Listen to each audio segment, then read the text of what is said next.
Olá, pessoal. Como vocês estão? Tudo bem? Vamos continuar o estudo do direito de nacionalidade. Nós estávamos estudando, uma matéria bem interessante sobre a nacionalidade. E vimos critérios de aquisição de nacionalidade, brasileiros natos e naturalizados. Nós começamos a estudar os brasileiros natos. Quais são os critérios que o Brasil utiliza? Lá no inciso 1, 2 e 3 do artigo 12. Desculpa, inciso 1, a linha A, B e C. Aí na linha A tem uma regra, na B outra regra, na letra C nós temos duas regras. Vocês são lembrados? Critério ius solis, critério ius solis mais ius sanguíneos. Bem interessante aquela última aula, peço que vocês revisem. Porque agora nós vamos dar prosseguimento. Vou compartilhar a tela aqui, estudando os brasileiros agora naturalizados. Tá certo? Nós estudamos, na aula passada, artigo 12, inciso 1. Tratava dos brasileiros natos, critério de aquisição primária. No começo da aula passada, nós vimos que havia dois critérios de aquisição de nacionalidade. Uma primária, outra secundária. A primária, nós falamos que decorria de um fato natural. Que fato natural? Nascimento. Quando você nascia, você já se vinculava a alguma nacionalidade. Isso é aquisição primária. Quando falamos em brasileiros natos, estamos falando de aquisição primária. Ou outra nacionalidade, do país também. O cara nasceu, tem direito de ser italiano. Por quê? Porque ele pediu naturalização? Não. Porque o seu nascimento já lhe fez preencher os requisitos lá da lei da Constituição italiana. Isso é aquisição primária. Repito, e por última vez, nacionalidade por aquisição primária quer dizer o quê? Que quando o cidadão já nasce, o nascimento, o que lhe dá uma nacionalidade? O nascimento. O nascimento lhe dá o direito de ter alguma nacionalidade. Ou ter duas, ou ter três.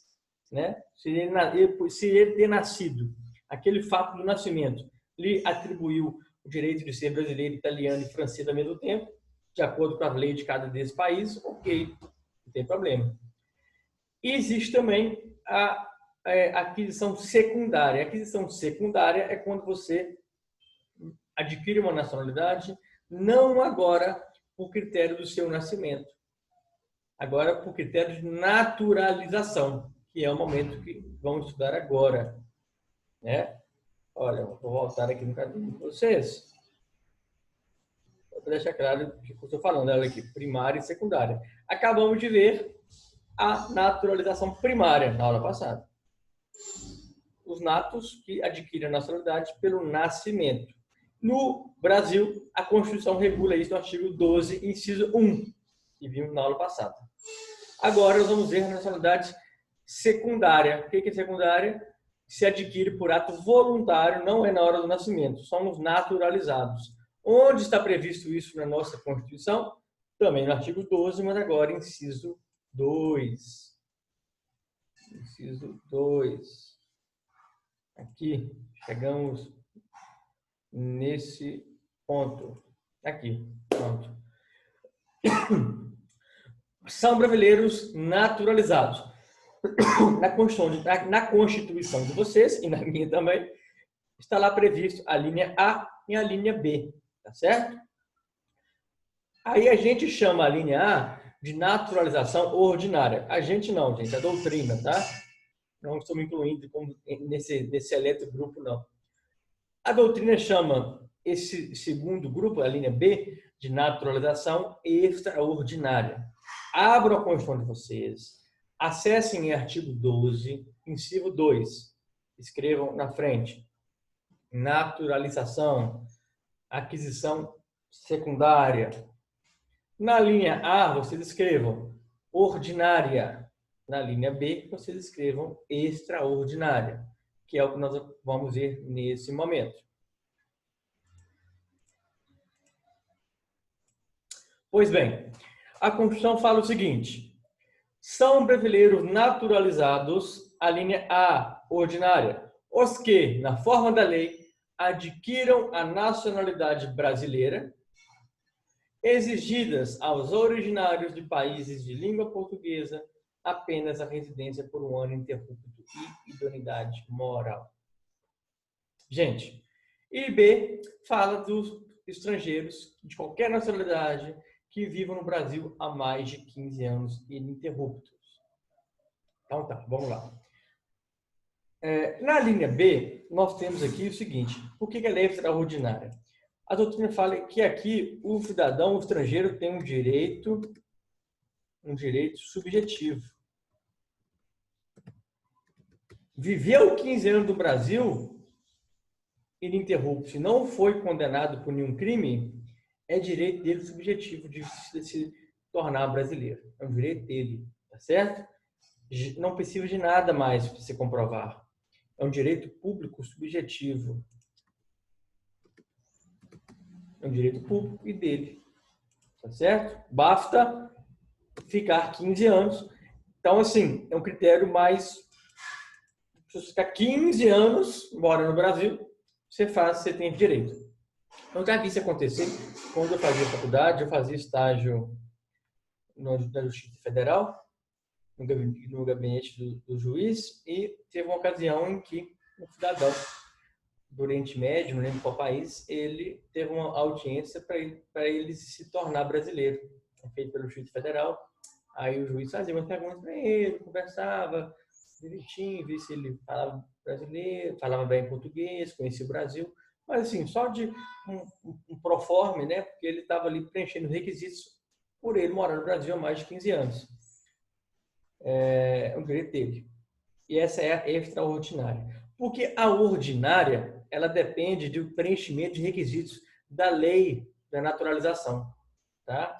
Essa aqui não exige 15 anos, mas você tem que preencher outros requisitos da lei. Isso não é um direito público subjetivo.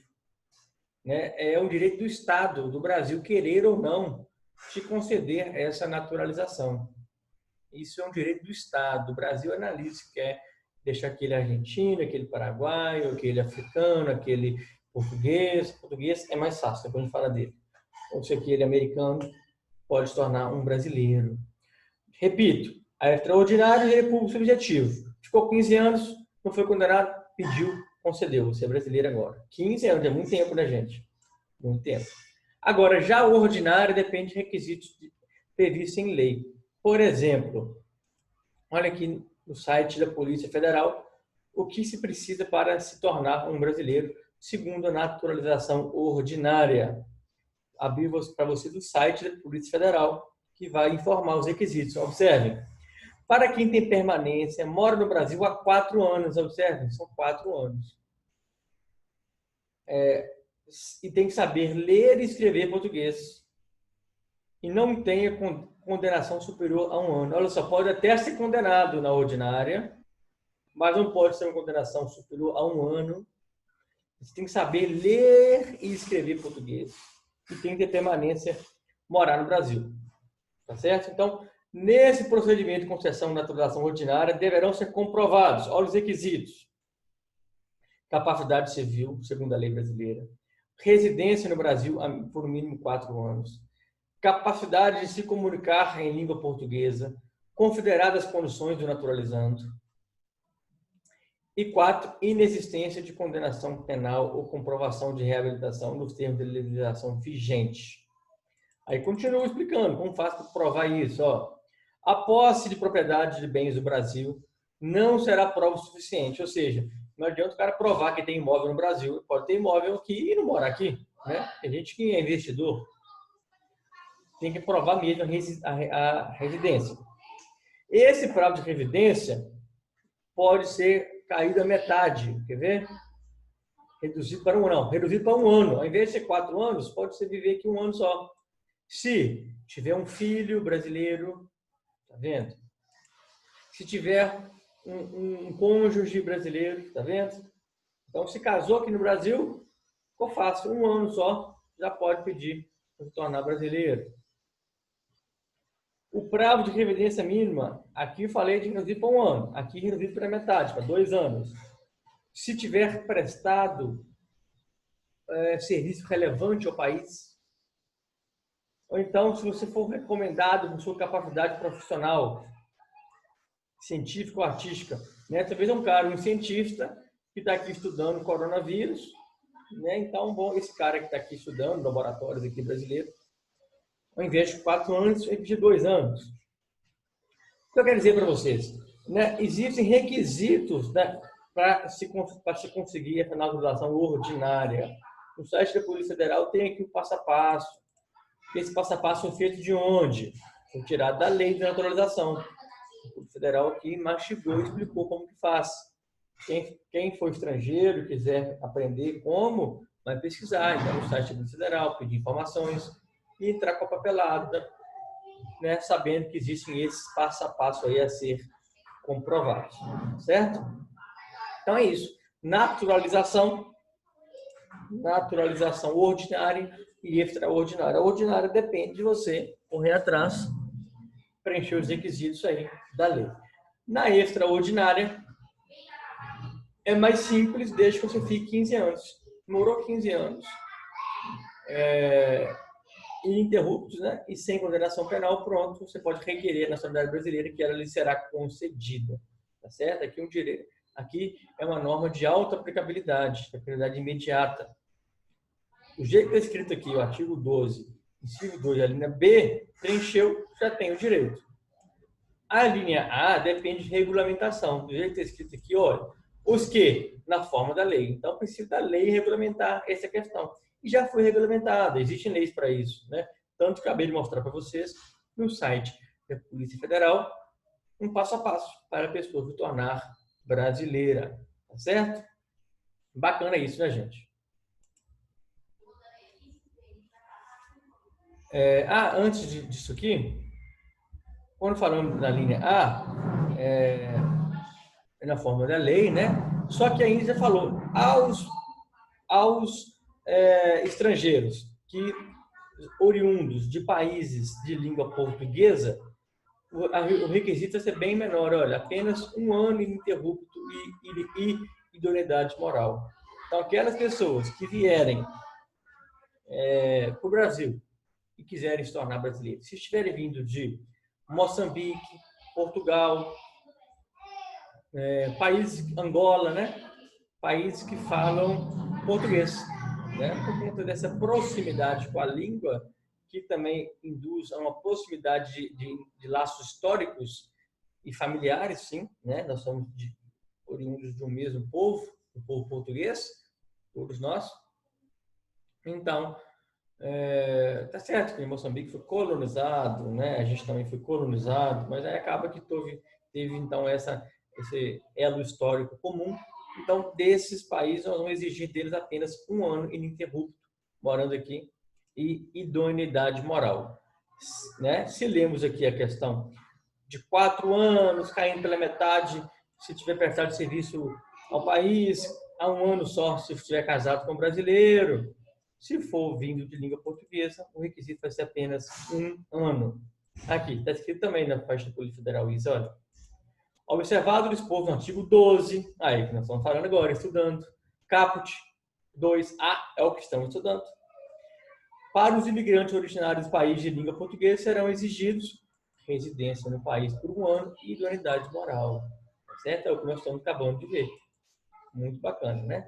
E traz abaixo no site da Polícia Federal todos os documentos, então, preencher os formulários, etc e tal. Ok? Bacana. Então, já sabem essa questão. Não vão esquecer na prova nem no concurso mais. O artigo 12, parágrafo 1º, fala de uma especial condição do estrangeiro português. Agora não é mais do de língua portuguesa, estamos falando do português. Aos portugueses com residência permanente no país, se houver reciprocidade em favor de brasileiros, serão atribuídos os direitos inerentes ao brasileiro, salvo os casos previstos nessa Constituição. O que está falando aqui? No parágrafo 1º do artigo 12, olha a Constituição aqui, artigo 12. 12, parágrafo 1º, olha aqui. Está aqui. Aos portugueses com residência permanente no país, se houver reciprocidade em favor do brasileiro, serão atribuídos direitos inerentes. Ou seja, gente, todos os direitos que um brasileiro possuir, todos os direitos que o brasileiro possuir, o estrangeiro português também vai ter.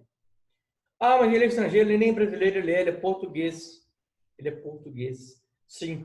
Mas o mesmo direito que eu tenho, ele também vai ter. Desde que houver reciprocidade em favor do brasileiro. Ou seja, desde que lá em Portugal também se dê o mesmo direito para a gente. Olha que legal. Tá certo?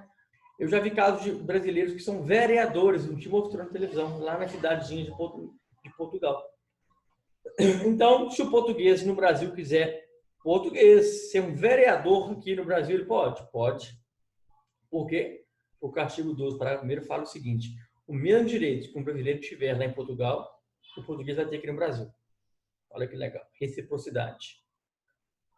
O mesmo direito que um brasileiro que o Portugal der para um brasileiro lá, nós também vamos dar para um português aqui.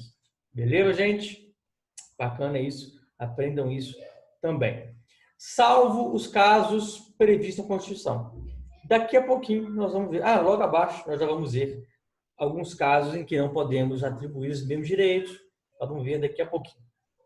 Por exemplo, não sei, vai ser mais para frente ainda. Daqui a pouco a gente vai ver. Condição jurídica do brasileiro nato e naturalizado. Gente, é o seguinte.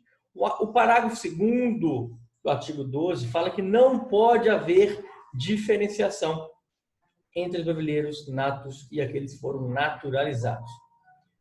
Não estou falando de estrangeiro aqui não, porque aqui nesse exceto aqui, olha, ele está falando de estrangeiros. A gente vai ver daqui a pouquinho, mais para frente, alguns direitos que o estrangeiro não pode ter no Brasil. Agora, nesse momento, a gente está vendo diferenças entre brasileiros natos e naturalizados.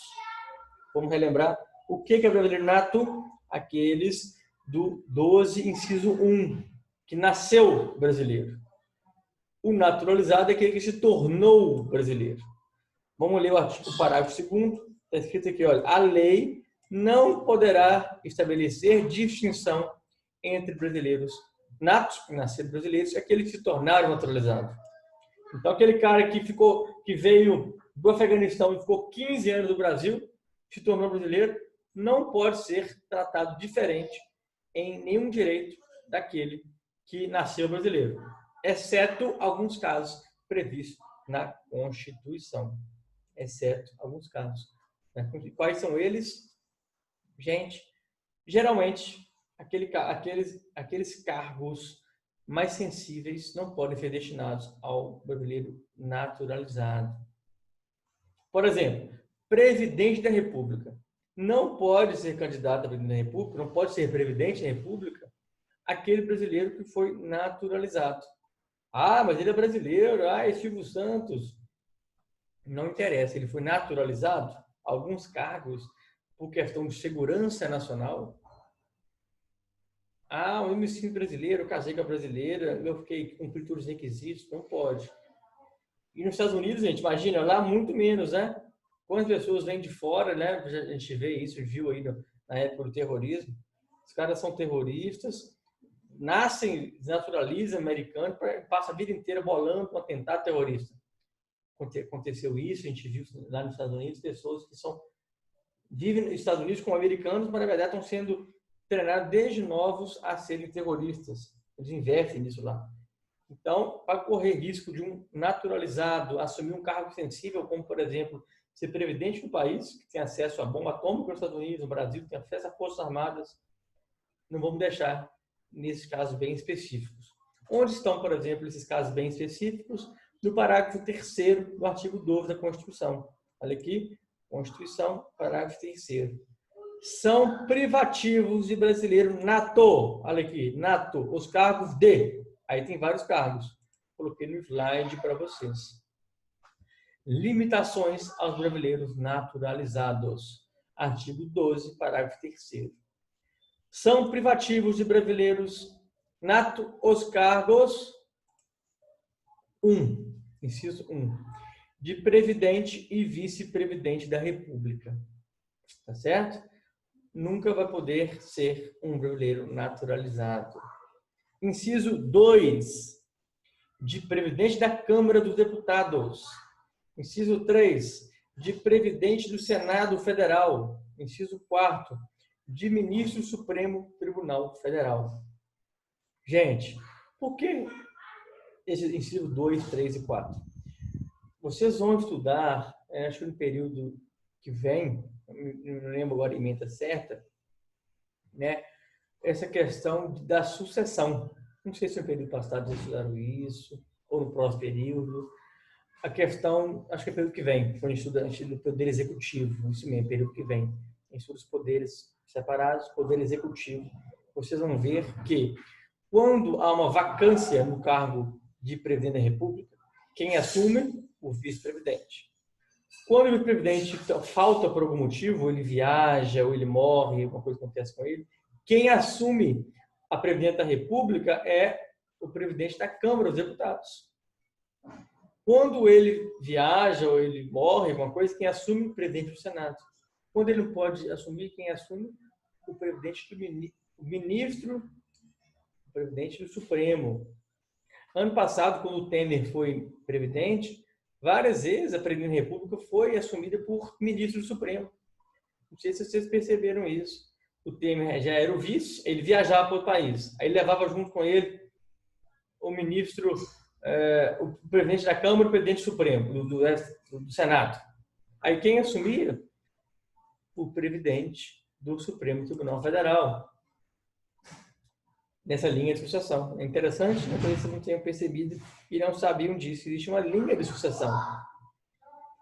Quando o Temer foi presidente, por vários dias ali, quando ele estava viajando para outro país, por algum motivo, os presidentes da Câmara, presidentes do Senado também estavam viajando, e teve dias que aconteceu isso.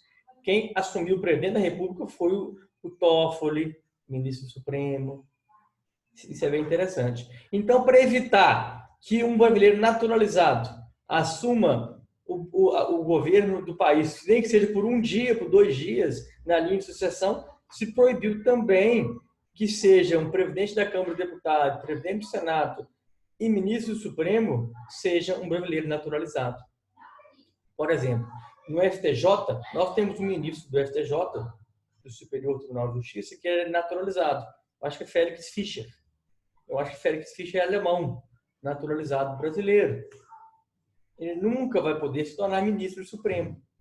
Nunca vai poder, porque o artigo 12, inciso 4, fala que é cargo privativo de brasileiros natos os cargos de ministro do Supremo Tribunal Federal. Então, por exemplo, ele é ministro do FTJ, porque aqui não está falando FTJ, falando FTF. E ainda sabe, né? Por que não tem FTJ aqui, tem STF? Porque o ministro do FTJ não está na linha de sucessão do presidente da República. Quando o Bolsonaro viajar, passar mal, não puder assumir, vai ser o Rodrigo Maia, presidente da República. Não, primeiro o Mourão, né, vice-presidente. Se ele não puder, Rodrigo Maia. Se ele não puder, o presidente do Senado, aquele nome esquisito, sabe como chama o nome dele? Esqueci, gente, o nome dele agora. Se ele não puder, hoje o Dias Toffoli, ok? Agora, outros cargos que também não podem ser assumidos por brasileiros naturalizados. 5, de carreira diplomática. A gente não pode colocar uma pessoa de carreira diplomática, como chama, gente? Os embaixadores, os chanceleres, né? Não podem ser aqui brasileiros também naturalizados, tem que ser nato. De oficial das Forças Armadas. Olha só que interessante. O estrangeiro se naturalizou, se tornou brasileiro, pode ser soldado, pode ser cabo, pode ser sargento das Forças Armadas, mas não oficial, não tenente para cima. Tá? Forças Armadas, a gente sabe que são 3, né? A Força Armada é composta de Exército, Aeronáutica e Marinha do Brasil. Os três braços das Forças Armadas. Um naturalizado brasileiro, né? Pode ser da Força Armada? Pode. Não pode ser oficial. A gente vê muito brasileiro nas Forças Armadas Americanas. Eu já vi muito aí brasileiros que se naturalizaram americanos e estão nas Forças Armadas Americanas. Mas lá também eles não podem ser oficiais, né? Você não pode assumir alto cargo na patente do Exército, né? O Exército é um poder imenso no país, né? Poder de força, né? De ordem, paz, naturalizado, né? Não sabe quais são. Talvez ele ficou a vida inteira morando no Brasil, ficou 15 anos morando no Brasil, 15 anos, porque tinha um plano mirabolante. Quando assumisse um alto cargo no Exército, ia cometer golpes e crimes, tendo o poder do Exército na mão, né? Então, por questões sensíveis, não podemos deixar um naturalizado assumir alguns cargos. Inciso 7, ministro do Estado da Defesa, mesma coisa. Aqui o ministro do Estado, ministros são aqueles ministros presidentes escolhidos por ele para governar os ministérios, ministro da Economia, da Educação, da Saúde, aqui do Estado de Defesa. Não pode ser também um brasileiro naturalizado, ele tem que ser nato, ok? Outras limitações da Constituição. Trouxe para vocês lá no artigo 89 da Constituição. Vamos estudar também no período que vem, sobre dentro do Poder Executivo, nós vamos estudar o Conselho da República. O Conselho da República é um órgão superior de consulta do Presidente da República. E dele participam. Aí está lá. Quem participa do Conselho da República? Inciso 1, 2, o vice-presidente da República, o ministro da Defesa, o ministro das Forças Armadas. Aí no inciso 7 fala 6 cidadãos brasileiros, natos, com mais de 35 anos, pessoas do povo, são eleitas para esse órgão de consulta, os conselheiros do Previdente. E tem que ser composto por brasileiros natos, tá vendo? Então aqui eu achei para vocês outra diferenciação, outra limitação ao brasileiro naturalizado. O naturalizado não pode nunca compor o Conselho da República, ok? No artigo 89 da Constituição. Outras limitações que eu encontro para vocês na Constituição. No artigo 5º, nós estudamos já, a gente estudou o inciso, o inciso 51. No inciso 51 fala que nenhum brasileiro será extraditado, salvo o naturalizado. Nós vamos estudar daqui a pouquinho, na próxima aula, o que é extradição. Nós vamos estudar na próxima aula o que é extradição. E vamos ver que o brasileiro nato nunca vai ser extraditado. Mas aqui, o naturalizado, sim, olha aqui. Deu uma exceção. Coitado do naturalizado. Coitado do naturalizado. Esse pode ser extraditado. Então, já está aí mais uma diferenciação entre brasileiro nato e naturalizado, né? Lembrando que o parágrafo 2º vai falar que não pode haver diferenciação entre nato e naturalizado. Nós estamos estudando agora algumas exceções que permitem essa diferenciação, certo? Acabamos de ver aqui no parágrafo 3º, alguns cargos. Gente, isso aqui cai em concurso, tá? Isso aqui despenca em concurso. Podem decorar essa lista aqui de 7, que vai cair em concurso sempre. Essa questão aqui de colocar a diferença entre naturalizado, vai colocar alguns cargos aqui diferentes desses aqui, tá certo? Se vocês entenderem o macete que eu expliquei para vocês, qual foi o macete? De decoreba? Não. O macete de lembrar que isso aqui foi feito por questão de interesses sensíveis do Estado. Eu não posso deixar previdente e ninguém na sua linha de sucessão assumir o cargo de previdente. Quem são a da linha de sucessão do previdente? O vice-previdente, o presidente da Câmara, o presidente do Senado e os ministros do Supremo Tribunal Federal. Depois disso, carreira diplomática, faz muito sentido, Forças Armadas, oficiais de Forças Armadas e Estado de Defesa. Após isso, trouxe para vocês, conselheiros da República também não podem ser brasileiros naturalizados. E trago agora para vocês que também o brasileiro naturalizado pode ser extraditado. O nato nunca. Outra diferença, artigo 222 da Constituição. Fala que a propriedade suprema jornalística e de radiodifusão sonora e de sons e imagens é privativa de brasileiros natos. Não pode deixar um brasileiro. Primeiro eu falo aqui com vocês, estrangeiro não pode ser dono aqui de empresa de radiodifusão, não pode ser dono da Globo, SBT, né? Vocês sabem o poder que a mídia tem, né? Hoje os poderes das redes sociais estão crescendo demais. Demais. Mas mesmo assim continua tendo um grande poder. Você vê o presidente brigando com uma emissora de TV, com a Globo, brigando, porque sabe um poder que um canal de televisão tem, né? Então não podemos deixar o estrangeiro ser dono de uma televisão aqui no Brasil, né? Você não sabe, talvez o cara quer implantar o socialismo no Brasil, aí vem uma empresa lá na Coreia do Norte.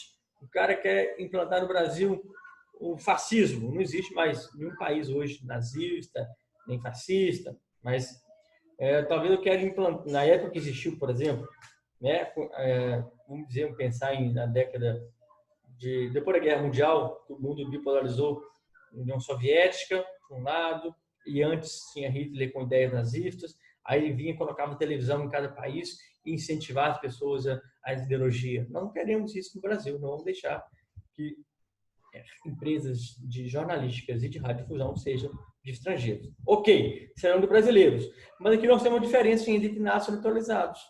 Os natos podem ser donos. Agora, os naturalizados só se tiverem há mais de 10 anos no Brasil. Certo?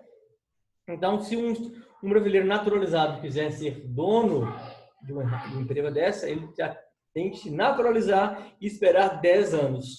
Então, aqui nós temos no artigo 222, trago para vocês outra diferença entre brasileiros natos e brasileiros naturalizados. Os natos são aqueles que nasceram brasileiros. Naturalizados, aqueles que se tornaram brasileiros ou através da naturalização ordinária ou extraordinária. Ordinária, inciso 1, extraordinária, inciso 2. De qualquer maneira, aqui agora estamos falando que se naturalizou tem que esperar 10 anos para ser dono de uma empresa dessa daqui. Ok, gente? Obrigado. A aula rendeu muito, mais uma vez. Na próxima aula vamos continuar direito de nacionalidade, vamos terminar esse assunto, se Deus quiser. Tá bom? Obrigado. Até a próxima aula. Vamos estudar esses conceitos agora. A aula acabou, temos aí mais tempo ainda, nós temos 1h30 de aula, né? Quando era aula presencial, nós temos aula virtual, o vídeo acabou, mas agora vocês têm que estudar o que eu falei, né? Para fechar essa hora. Beleza? Obrigado. Para internalizar esse assunto.